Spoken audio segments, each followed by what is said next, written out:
By the time I got home, my heart had calmed down a bit. I had had a tense evening, an evening full of tension and anxiety that I would rather not experience too often. That night was a shock to me, something I simply couldn't have expected. But then again, I suppose there are fools like me everywhere, but as a working cop, I was more prepared for it than most men. I grabbed a beer, a speckled hen, sat down in my favorite chair, and waited for my sweet, loving wife to come home after an evening out with her friends. How could I? 10 minutes passed, then 20. Just as I was beginning to wonder if their evening was over, I heard a key in the door. This was it. Things could have gone any way. By tomorrow, our marriage could be over. But now, it was all up to her. "Oh, Jerry," Jenny said in surprise as she entered the room. "Why aren't you asleep yet?" It was already 2 in the morning, so the question was quite appropriate. For the past few months, I had fallen asleep long before she returned from her weekly parties, so the question didn't surprise me. I looked at her, at how beautiful she still was. She was almost 32, 3 years younger than me, slim, with long legs, full breasts, and such a sweet, pretty face. No wonder the guys at that damn club lined up to hug her on the dance floor. No wonder they wanted their hands exploring her supple body and everything they could reach. "Did you have a good night, honey?" I asked calmly.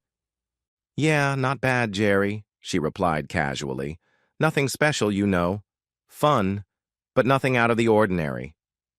So what I had seen earlier was completely normal, right? Was this how she behaved every Wednesday when she went out with her friends Sue and Jude? Jenny went to take off her jacket, but then changed her mind. Any other time, I wouldn't have noticed.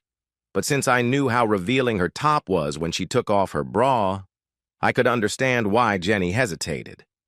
I wondered how many times she had come home like that while I was asleep and unaware. "Ready for bed, honey?" she asked with a smile. "At least tonight I won't have to wake you up to get what I need."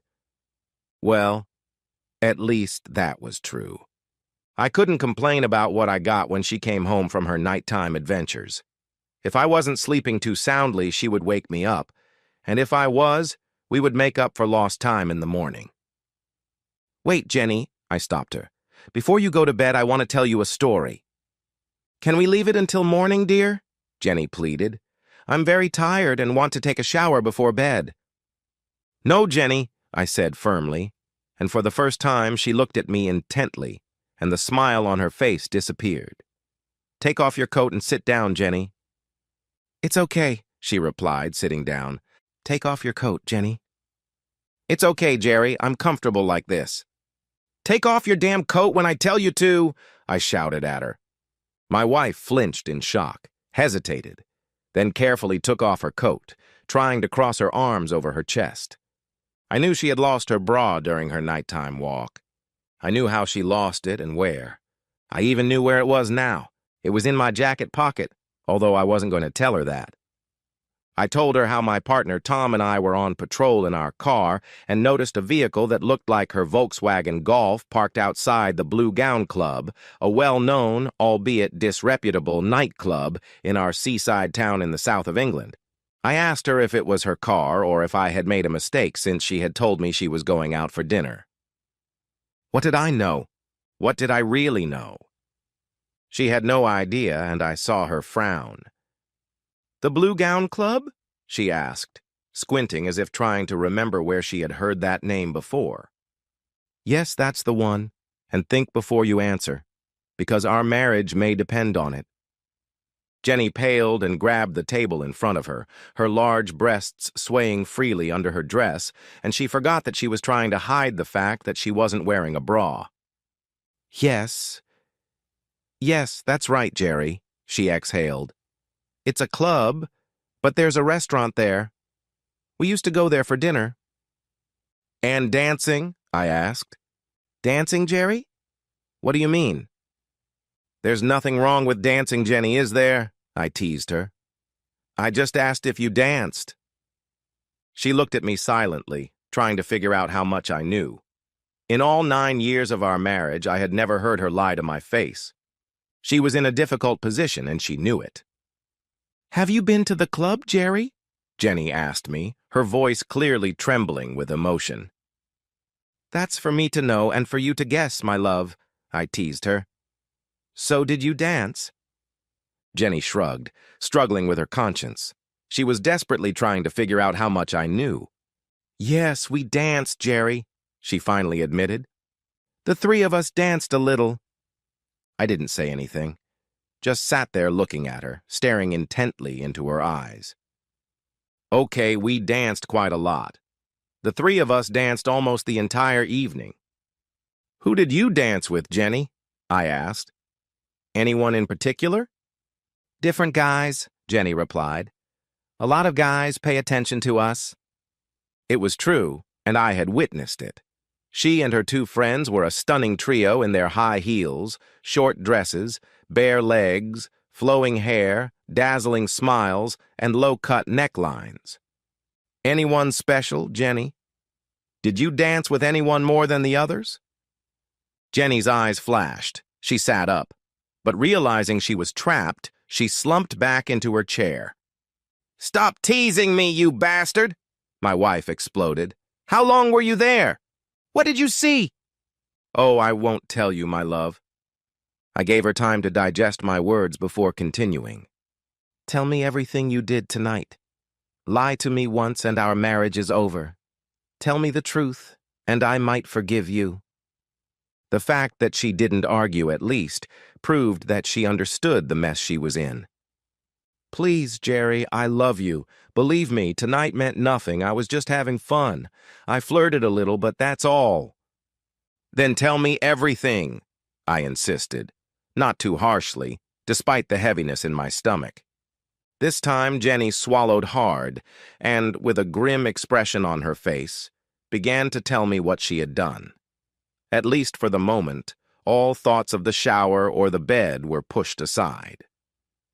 "Well, we got there, had a few drinks, and soon guys started coming up to us, flirting and asking us to dance. We responded a little, but nothing serious, just teasing them as usual. And I danced with a few of them. I danced with one guy a little longer than the others, but only because he was a good dancer." I knew that last remark was only half true. He was a good dancer, sure, but that wasn't the only reason, or even the main reason, she spent most of the evening hugging him. From the start, they looked more like a couple in love than two people who had just met, and his hands wandered all over her body as they danced. "Well, that's it, Jerry. I did dance with him a lot, but he left around midnight, and the girls and I left even later." "Really?" "Yes, that was true, but that wasn't the whole story." "So you didn't go out with that guy, Jenny?" I asked, trying to keep my voice steady. "Go out? Why would I go out with him?" She was stalling, but I still loved her, despite everything, and decided to give her one more chance to come clean and tell me everything. "The black BMW by the waterfront, Jenny? What about it?" Her face crumpled and all the color drained from it. Jenny whispered, "Oh, shit." "Well?" I encouraged her. For some reason, her embarrassment gave me pleasure. "Oh, God, Jerry, it's nothing. I didn't do anything, I swear. At least I didn't. We didn't. Well, you know." After that, Jenny burst into tears and covered her face with her hands. "How long have you been seeing this Norman Jones?" I asked her. "Oh, God, you even know his name," she muttered, hiding her face in her hands. "Oh, I'm so sorry, Jerry. I'm such an idiot." I nodded in agreement, but she was so upset that she didn't notice. Thanks to my job, I could find out everything I wanted to know about him. If I wanted to, I could even find out the length of his legs. After waiting a few more minutes while she wallowed in her misery, I decided to continue. There was still a lot to decide. I took her bra out of my jacket pocket, threw it at her, and asked if she had lost it somewhere. She didn't answer. Then I took her panties out of another pocket, crumpled them up, and threw them at her too. Now she couldn't miss them, and she moaned pitifully, shaking her head from side to side. It took her 3 attempts to string words together. She was in such a state. But finally, through her tears, she begged me to tell her what I had seen. "Everything," I told her angrily. "Oh, Jerry, forgive me. I wish I had never met him." "But I didn't let him sleep with me, Jerry. I swear I didn't let him."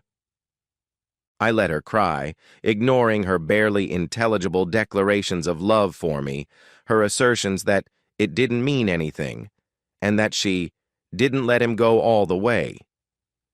"I know, Jenny," I confirmed at the end. "I saw you together, and if you had let him sleep with you, we wouldn't be sitting here discussing this right now." This made her cry again, and she desperately swore to me that she would never cheat on me again.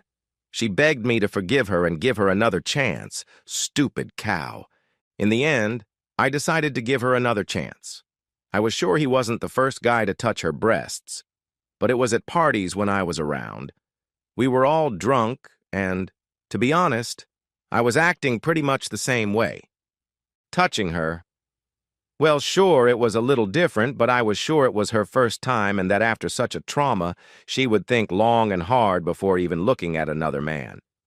But even so, I decided to put her through one more test, and it still wasn't over for her. I wanted to understand how much she really valued our marriage and make sure that this Norman didn't mean that much to her. I reached into my pants pocket, took out a small key, and threw it on the table in front of her. Jenny leaned over and picked it up. "What's this?" she asked through her tears. "Don't you recognize it?" "Oh, yes," my wife agreed, looking at it closely. "It's the key to your handcuffs, isn't it?" I told her she was more or less right, but that they were old handcuffs I had bought online, handcuffs that could never be traced back to me.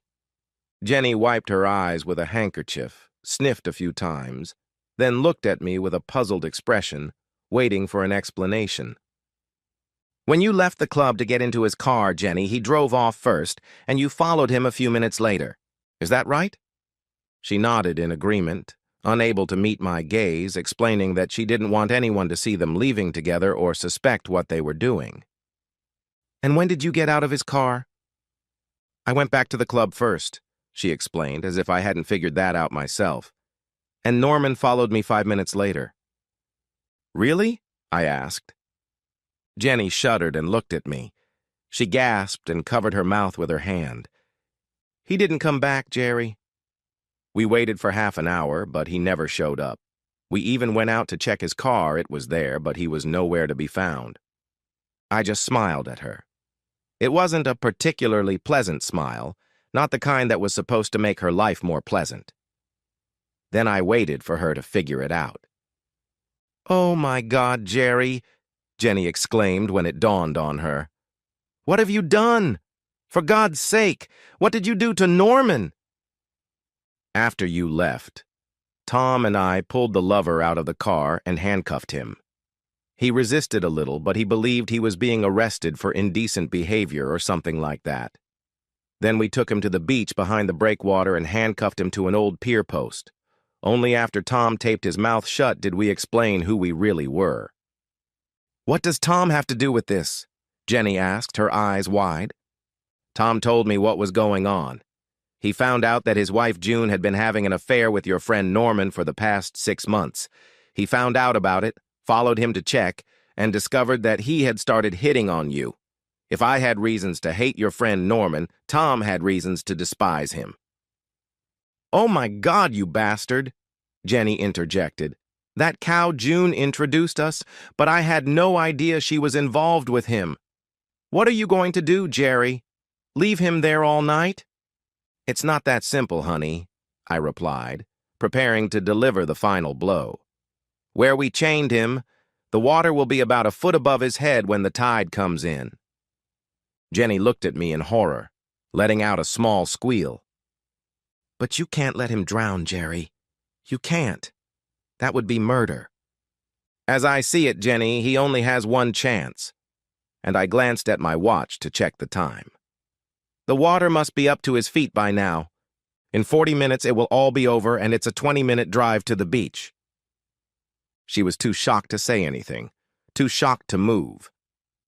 If he means that much to you, you'd better hurry up and save him. But if you do, it will be the end of our marriage, and I will either leave you or end up in prison. If not, lie down next to me, and I'll forgive you. We'll go on living as if nothing ever happened. Jenny, poor thing, sat there, trembling all over and staring at the key in her hand. It wasn't that she didn't deserve it. "There's only 10 minutes left, Jenny," I said to her after a while. Soon I realized how much Jenny loved me. If it hadn't been so sad, I would have laughed, looking at her sitting there with dry eyes, unable to stop shaking. She felt so guilty that she never once asked if I was telling the truth. Damn, Tom and I dragged him out of the car and beat him so badly he'll never forget it. If he ever sees one of our wives at a club again, he'll run out the back door. Not that he'll be able to go to clubs for the next couple of months, and he'll probably never be able to dance the way he used to. He squealed like a pig when we hung him upside down over the breakwater because, despite what I said earlier, there was a tide coming in. Not the most pleasant prospect when you're handcuffed with 2 broken legs. "Only 5 minutes left," I yelled to her, but she still didn't move. Then Jenny looked at me and made a brave attempt to smile. "Let's go to bed, Jerry," she muttered nervously. Right. Now the ball was in my court, and now it was my turn to make the decision. Had she suffered enough? I wasn't entirely sure.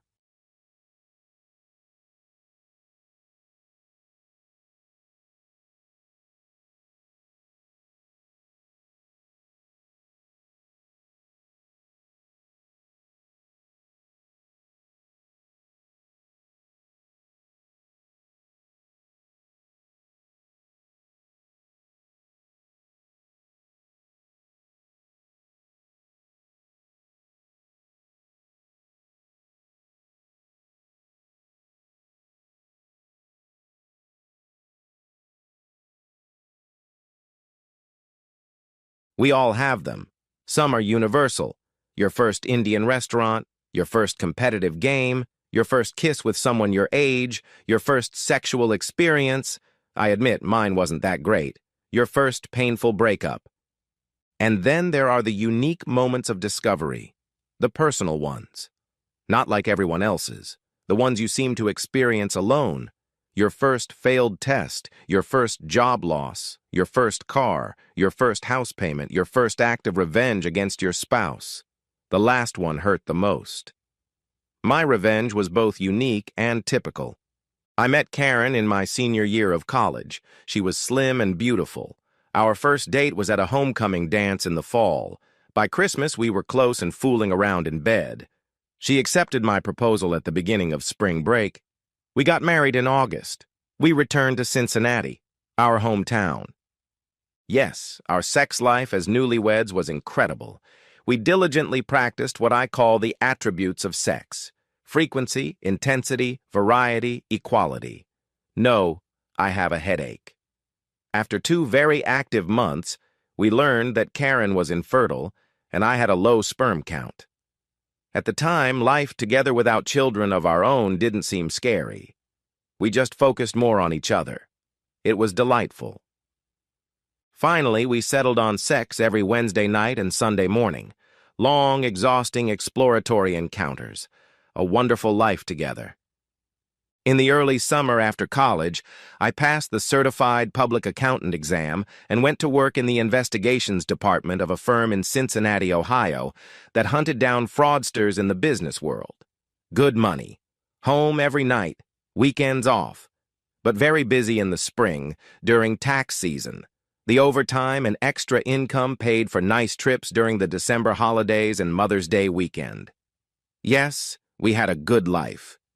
We had plenty of typical features: a nice apartment, 2 late model cars, a big TV, a fancy barbecue grill, a nice circle of young newly married friends, lots of dancing, ballroom, folk, European, English, Latin American, Texas-style dancing. No modern dancing. We both played sports and jogged. When we moved to southeast Cincinnati to be closer to my work, we started making payments on the house. Our life was a beautiful cliché. The turning point seemed to come about 6 years into our marriage. Our friends had children, which limited our social contact with them. Childless, we began to feel a little isolated. That fall, Karen became seriously involved in religion. This quickly escalated into attending church every Sunday morning and choir practice every Wednesday evening. You can imagine how that affected our sex life. It went downhill, downhill, and downhill again. By the end of the year, we were trying to have sex every other Saturday night. For Karen, it had apparently become nothing more than a marital duty, something to be endured rather than enjoyed. She would lie down and say, "Just hurry up, I'm tired." Not very encouraging. Around that time, I became a very good auditor. I learned to quickly find problems, fraud, and deception. I developed specific areas where you were unlikely to find violations. I found ways to cut a 2-day audit down to half a day. Big savings for our clients. I wrote it down. An accounting publisher quickly sold out the entire print run, and I received a nice royalty check. I kept it and used it to buy high-quality home brewing equipment, supplies, and training courses. I had a lot of fun. My home brewing complemented my efforts with the grill. After spending all day looking for other people's financial problems, I didn't have the emotional energy to do the same at home. We had a simple system in our family, and Karen took care of everything. Sometimes I would come into our home office in the evening when Karen was finishing up our accounting, writing out the last check or two. All of this was the backdrop for Karen's betrayal and my revenge. One day in early May, Karen left for her niece's wedding in Louisville, Kentucky. I stayed home. On Saturday morning, I worked out and tended to the last batch of home-brewed beer that was fermenting in our basement. Then I went upstairs, had lunch, and enjoyed the beer I had brewed the day before and bottled from the refrigerator. Delicious, cold, strong. Not knowing where to go and with nothing much to do, I decided to inquire about our family's financial situation. For the past 3 years, Karen had been paying all the bills. She never told me what our financial situation was, how much we had in our checking accounts, savings, investments. I sat down at the desk in my study and reached for the drawer where our financial records were kept. It was locked. Oh no. Why did she do that? I couldn't think of any good reason. Where was the key? I checked the other drawers in the desk. The key wasn't there. Then I went around the house, looking in all the obvious places, small boxes, ceramic cups, and the hooks where we hung our keys. Finally, I found it in Karen's jewelry box on her dresser in our bedroom. The third drawer from the top, way in the back. Why there? It took me less than 2 minutes to discover the problem. Everything looked great until I looked at our credit card statement. The statement for the last month showed a payment every Thursday. King Royal Motel near the Cincinnati airport, a large motel with a conference center. 3 buildings, 3 stories high. People fly in. A shuttle bus picks them up. They stay at the nearest motel. They go about their business. Maybe they stay for a night or two. They take the shuttle bus back to the airport. They fly home. It's simple. I checked the previous monthly statements. The Thursday payments had been going on since January, $70 each time. I didn't bother looking at previous years. I put the papers back in the desk drawer, closed it, and returned the key to Karen's jewelry box. Now it all made sense. Bitter bile rose in my throat and my forehead grew hot. I rubbed my eyes in confusion. I rushed to the bathroom. I threw up. There goes lunch. Terrible. The following Wednesday, I had a long lunch. I took the photo of Karen that was on my desk and went to visit King Royal. "Yes, of course," said the attendant when I showed him Karen's photo. "Every Thursday from 10 a.m. to 1 p.m. when she returns her room key." "Alone?" I asked. "She's the only one I've ever seen. She always has room 117. The entrance is at the back of the building on the first floor about halfway down." right after the passage from the front parking lot to the back parking lot. Take a walk and you'll see it yourself. I thanked him and gave him a 20 for his trouble. I walked down the hallway and found the right door. I figured out where the window was. On my way back, I wondered what to do next. Then I had a brilliant idea. Creative and simple. The next day, Thursday, I drove to the gas station across the street from the back of the King Royal Motel. I arrived around 9:45 a.m. I bought a cup of very bad coffee. Fortunately, I didn't have to wait long. Soon, Karen's car pulled up to the back of the motel and parked at the left end of the parking strip.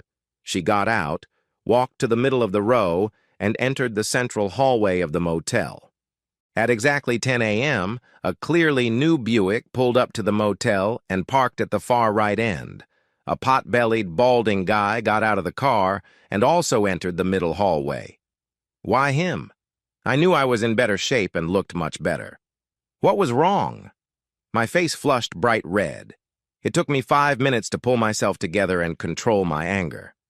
Following my inspired genius, I drove up to the motel and parked next to Karen's car to her right. We both kept the keys to both cars on our key rings, so I knew my plan would work. I walked over to the other car, just as I thought. The license plate on the back read, Walter Goodell Buick Dealership. The following words appeared on every one of their advertisements. Visit Walter Goodell Buick for a new car. I removed the license plate. It was held in place by strong magnets. My stomach was noticeably jumping. I returned to my car, placed the license plate on the driver's seat, and locked the doors.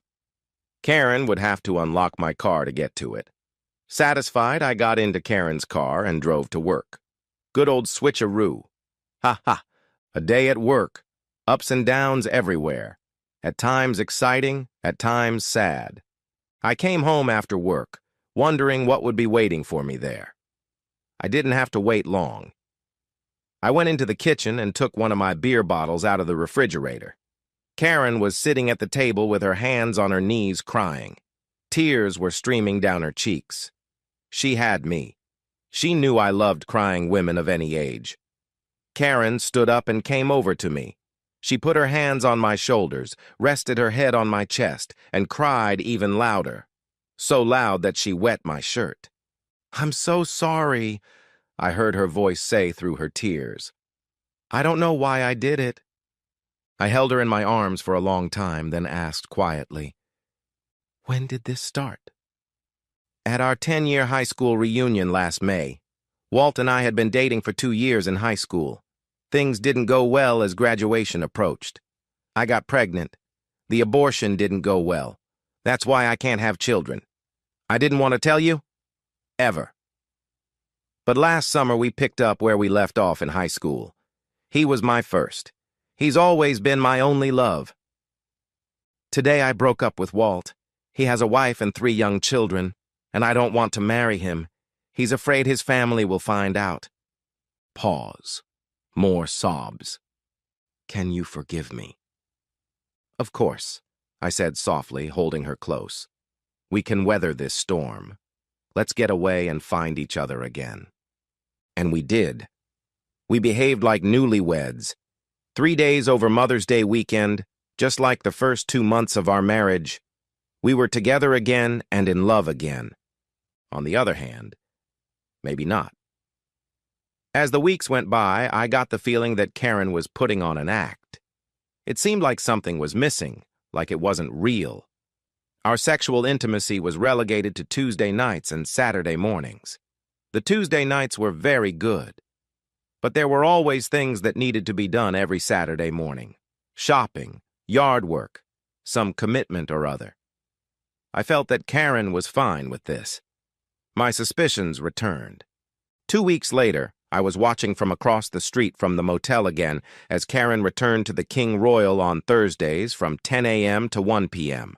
Walt arrived right on schedule. It started again in mid-June. I checked the following Thursday to make sure. Why didn't it occur to them to meet somewhere else? Stupid. I showed the photo to the clerk at King Royal again. Yes, she took a few weeks off, but she's back. Now she pays cash. No credit cards. Between you and me, I pocket the money. The maids clean the rooms every day. They don't care if anyone's there or not. A room that needs cleaning is a room that needs cleaning. Now it was time to act. My stress level was at an all-time high. I've never planned anything so carefully in my life. After spending the whole of July preparing, I chose a Thursday in mid-August. I could have postponed it by a week if necessary, but not earlier. The first person I told about Karen was my sister Sharon, who lived about 2 blocks away. Their house and yard were much nicer than ours. Her husband, Arnold Carson, was a very successful divorce lawyer who specialized in representing men. What a lucky coincidence. We talked. They had a beautiful, fully furnished maid's apartment above the garage. Sharon said I could use it whenever and however I needed to. God bless them. Arnie said I needed proof. The more solid and candid, the better. He sent me to a company called Secret Photography. I gave them the date, place, and time and put down a deposit. We made a deal. Then we went to meet the clerk at the King Royal Motel. He agreed to give me room 117 for 24 hours. Preparations for my wife's visit began on Wednesday at 2 p.m. and lasted until evening. The shoot was ready for the next day. I gave the clerk $250 and promised to give him the same amount on Thursday afternoon when we picked up the equipment. My pocket appreciates that, he said as the money disappeared. Stay where you are, out of sight, from 11 a.m. to 1 p.m. You must not hear anything. No problem. When I returned, I looked through the things I wanted to take with me from our house. Clothes, books, recipes, DVDs and CDs, a few plates and cups that had belonged to my grandmother, and also my beer-making equipment, all the beer left in the fridge, and, most importantly, the crematorium. Arnie drew up the necessary papers. Walter Goodell was mentioned separately. Alienation of affection and marital infidelity. Arnie told me that this would have immediate effect and expose his dirty bedtime fun for all to see. He also assured me that Walt's wife would be the owner of a car dealership by the end of the year. I wasn't too fond of that, but in the end, every choice has consequences. It would cost him his ass. He'd be lucky to ever see his kids again. At the same time, I got in touch with my old high school football buddy, Tony Stumpino. We were killer defenders during our last 2 years in high school. Sports reporters called us the unbreakable creatures. No one could get past us. Winning the state championship in the fall of our senior year proved it. To win, we had to beat a good team from Cleveland. After school, Tony didn't go to college. He went into the family business. Now he was basically running it. We met for lunch on Friday. I told him about my situation. Then I told him my plan. He liked it. As far as he knew, no one had ever done this before. I'll take care of the deliveries myself, he decided. All you have to pay for is the materials and the truck mileage. No personnel costs, cash payment. He gave me a price. I thanked him. Tony promised to use a recipe that his family had never used before. Finally, the day arrived. On Wednesday, August 20th, 2014, I told Karen that I would be late that evening because I had to help a new client. It was the only time I could do it. The secret photography technician showed up right on schedule. Using a stepladder, he installed a miniature video camera in the upper smoke detector. It was controlled by a motion sensor. The technician checked the focus. He checked the microphone. This meant that the small white light in the detector would not glow, but who would notice that in daylight? The camera transmitted video and audio via Wi-Fi to a recording device installed in the motel's maintenance room, about 9 meters from the lobby. Another technician showed up around 9:45 the next day and checked the recording. After that, he left for lunch. We met with him around 2:30 p.m. when we were dismantling the equipment. I had to be there both times because I was the one with the key card for the room. I wanted to avoid having a second person on duty in the lobby. This was also the preference of the technician and the person on duty. The next morning, I picked up a small van I had rented to transport my belongings. It was the smallest one they had available. All of my belongings in the house had been gathered and packed. It took me about 15 minutes to load the van. When I got to Sharon's house, I moved my things into the apartment above the garage. Nothing special, but I was sweating and nervous the whole time. What would my neighbors think of me loading my things into a rental van and leaving? What would Sharon's neighbors think about my obvious move-in with her? Okay, I'd worry about that later. I went into my sister's house and picked up the papers her husband had prepared so I could really lay into Karen and Walter. Everything was going according to plan. In the motel parking lot at the end where Walt usually parked, a Volkswagen minibus and a 1995 Ford pickup truck had been parked in the last two spots since early morning. We parked a large, fully loaded yellow dumpster in the third spot, right at the edge. Now, whatever Walt drove up in, if he parked in that third spot, his car would stick out about a meter past the parking line. If he parked in the fourth spot, we'd have even more room. He pulled up in a shiny forest green Buick convertible with dealer plates. Brand new. Perfect. He parked in the spot next to the trash can. Shortly after 10 o'clock, I moved the pickup and minivan to the front parking lot of the motel. I moved the trash can to the farthest parking spot. Now there were 2.5 empty spots next to Walter's car. My friends picked up their cars around 11 o'clock. Borrowing a stethoscope from our corporate nurse, I used it outside the window of room 117. Around 10:45, I listened to their frank, rude dialogue for 5 minutes. A verbal ritual for this time of day? It was as if I heard goodbye from a long-lost friend. Sad, but not overwhelming this time. I moved on, emotionally and physically. Tony called me on the disposable cell phone I had bought the day before.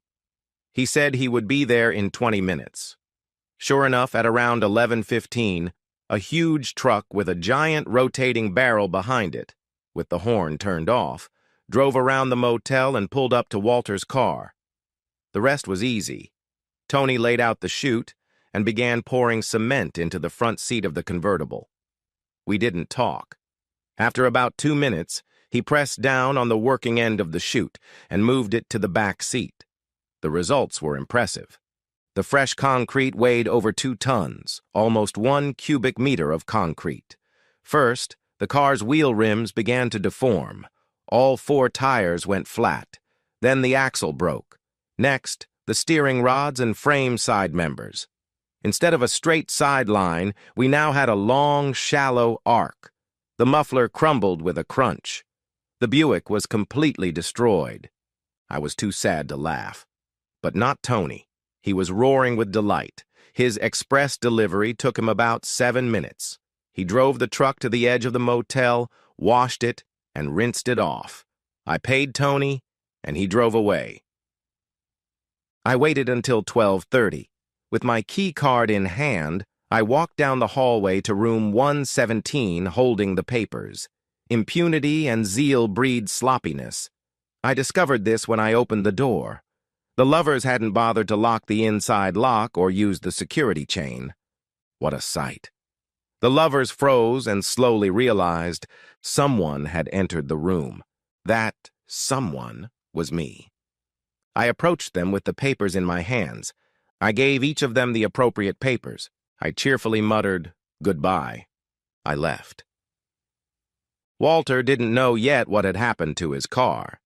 I wish I had been there when he found his convertible. As I later found out, its recommended retail price was about $43,000, including extras, sales tax, license fees, and insurance.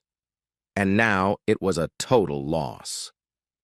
Later that day, after the technician and I picked up our equipment from the motel room, Arnie and I watched the video. Good sound. Clear picture, candidate, advanced sex techniques and sensual noises. Wonderful view from above. Arnie said it was a great asset to our business. Then he had fun and laughed. Secret photos made me 8 copies. Grinning, the technician asked if he could take 1 copy for himself. "Sure," I said. "Keep the master copy. I won't need it anymore." I gave one of the copies to the attendant. "Enjoy the movie," I said. He grinned. I returned the room key card, under which lay $250. "Thank you," he said, putting the money in his pocket and the video in the top drawer of his desk. I'm at your service anytime. Hello, this is Mary Janice. You are watching Channel 5 live at 3:15 p.m. I am in the back parking lot of the King Royal Motel, near the Cincinnati airport. Behind me, you can see what was once a beautiful new Buick convertible. After an anonymous tip, we discovered that the front and rear seats of the car were filled with fresh concrete. We estimate that the wet concrete weighs more than 1.5 tons. The concrete is drying quickly and is already hard to the touch on the outside. The dealer's license plate indicates that this 2015 convertible was taken from Walter Goodell's Buick dealership. Dealership employees are refusing to answer any questions. No one answered phone calls to Walter Goodell or his lawyer. We are now waiting for a response team from the Cincinnati Police Department. Stay tuned for more news at 6 p.m. and 11 p.m. Cincinnati Enquirer, August 23, 2014, Section A, page 3. Police Chief Gordon Barnes said the police crime lab analyzed the concrete used in the car, destroyed 2 days ago at the King Royal Motel. Criminal lab personnel checked 10 cement companies in the greater Cincinnati area. None of them sell the type of concrete used in the Buick. All 10 companies denied any deliveries between 10 a.m. and 1 p.m. on Thursday, August 21st. Mr. Goodell continues to refuse to answer any questions about the vehicle or why it ended up at the motel. He referred us to his attorney, Landis Barstow, who also declined to answer any questions. At this time, Chief Barnes said, no complaints have been filed on behalf of Walter Goodell's dealership or the owner of the vehicle. From a police standpoint, the matter is closed. Order for COHO Construction Company.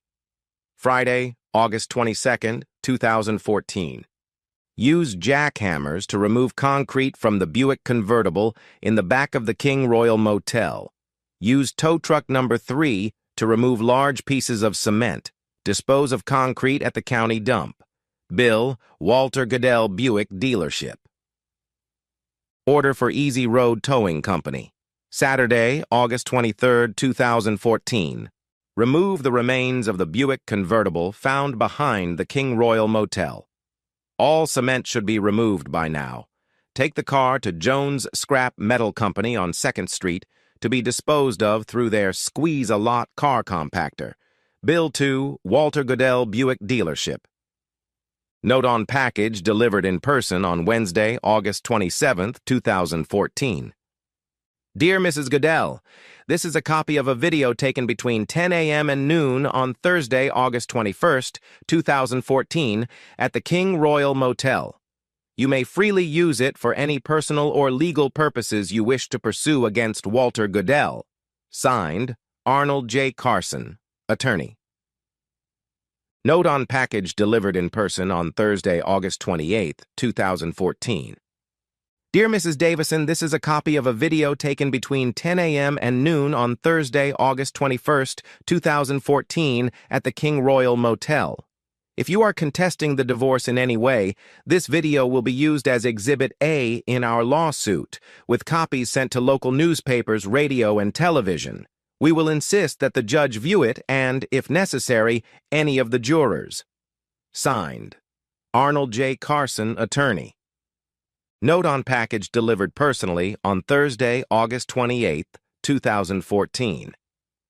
Dear Mr. Goodell, this is a copy of a video taken between 10 a.m. and noon on Thursday, August 21, 2014, at the King Royal Motel. If you interfere with any legal proceedings, yours or Ms. Davison's, we will insist that the judge consider this video as evidence and will send copies to local newspapers, radio, and television stations. Please note, yesterday at 9:30 a.m., we delivered a copy of this same video to Ms. Goodell via private courier. Signed, Arnold J. Carson, Attorney. From the Cincinnati Enquirer. Legal data. October 10, 2014. Divorce took place on Wednesday, October 8th. Karen Davison versus Harold Davison. Uncontested. Terms of settlement not disclosed. No children. From the Cincinnati Enquirer. Legal matters. October 24, 2014. Divorce took place on Tuesday, October 21st. Sharon Goodell versus Walter Goodell. Uncontested. Terms of settlement not disclosed. 3 minor children. Business News Weekly. Cincinnati News. November 18, 2014. Sharon Goodell has been named the new owner and chief operating officer of Buick Goodell dealerships. This applies to all 7 locations throughout the Cincinnati area. Ms. Goodell assured every past and future customer that great prices and quality repairs will remain a hallmark of all locations. In honor of the change in ownership, special sales and lower prices will continue through January 15, 2015. From the Cincinnati Enquirer, advertising banner, Sunday Supplement, November 23, 2014. Good deals at lower prices at Goodell Centers on 2014 and 2015 models. The addresses of 7 branches were listed, along with photos of new cars and representative prices. End.